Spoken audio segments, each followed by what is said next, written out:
I was wondering as I've been going through your healing program if you are helping us become a little narcissistic to balance the extreme empathy. You're onto something. Yes, I am helping you to learn how to have narcissistic defense. And this is very important and something that we can actually learn from narcissists. You ever notice nothing's ever their fault? You ever notice they deflect and blame everyone else and everything else? The problem with a narcissist is not that they're protecting their ego. That's not why we have issues with them. It's their lack of empathy for others. But you already have empathy. That is half of the game because we need to have a strong empathy, but we need to also have an equally strong ego. When I refer to the ego, I'm referring to your sense of self. You have to protect the sense of self. You have to fluff up the sense of self. You have to increase, strengthen, build up the sense of self the way you would a child.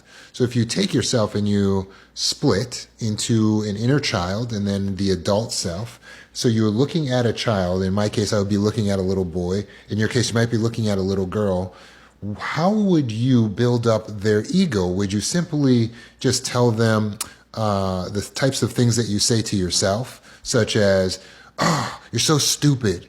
Oh, you idiot. Oh, you fool, how could you do this? You always mess everything up. Everything bad always happens to you." The types of things you would say to yourself are not protecting your ego. And that's what leads us down this CPTSD, toxic empath path. But if we talk to ourselves the way we would talk to a child, we actually aggrandize the ego of a child. So, for instance, if a child shows you a picture and they say, "Here, I drew this," what do you say when you look at a child's picture? Do you just tell it the truth and say, kind of mid, I guess that's average for a kid your age, but I don't know why you even wasted my time with that. It's not fine art in any way. No, although that might technically be the truth, that's not how you talk to them because you know instinctively that you need to protect, even build up, fluff up the ego of the child. So instead you say, "Oh my gosh, wow, look at this picture. Who's that supposed to be? And what is that supposed to be? I love the colors. Great job." If you wanted to apply yourself, you could be an artist one day. In fact, you could be anything you want to be. That's how you talk to them. That's how you're supposed to talk to yourself. That's a narcissistic defense when you know how to fluff up the ego. The defense comes in because in the world that you live in, things are going to happen that threaten your sense of self or your ego. So you're going to make mistakes, or people are going to call you out on things, or have certain viewpoints towards you, or you might assume they have a viewpoint towards you. And when all of these things are going wrong in the world around you, a toxic empath has the tendency to say, "I blame me." So they're just inverse narcissism. So instead of just I blame someone else, it's like, "I blame myself," or "I'm going to cut myself down. I'm so stupid. I'm an idiot. I'm a fool," right? "I'm not worthy," right? And all of this tearing down of the ego is actually not healthy. It's not making you a humble person. It's making you a broken person. And eventually you're going to be so desperate for validation and looking to everyone for validation that you're going to sabotage your entire life.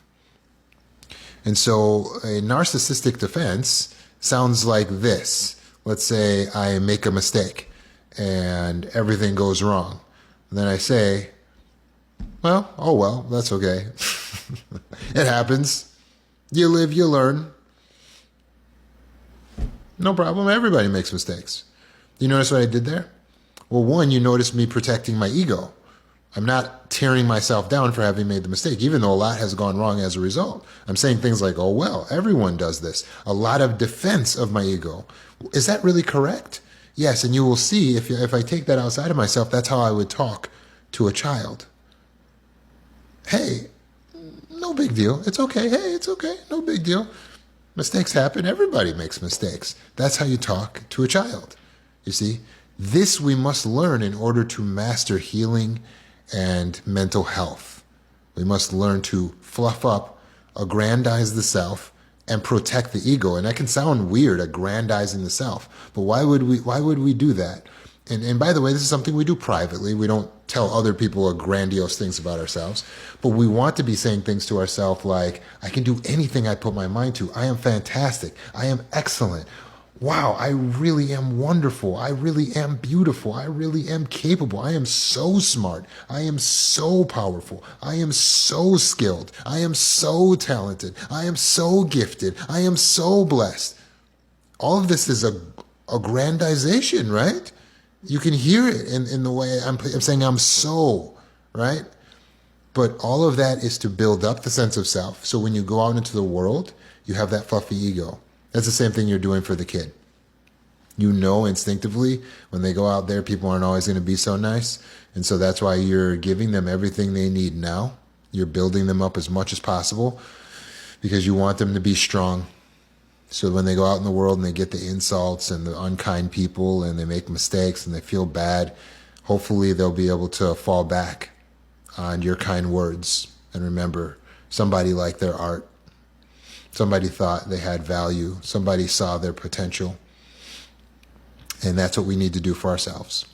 Our job is not to find someone else who can validate us. It's not to find someone else who will love us. It's not to find someone else who will make us feel important. It's to do it for ourselves, first and foremost. And then do it for others. But first and foremost, you must do it for yourself so that you can be there to do it for others. See the greatness in you. And then see the greatness in others in equal measure.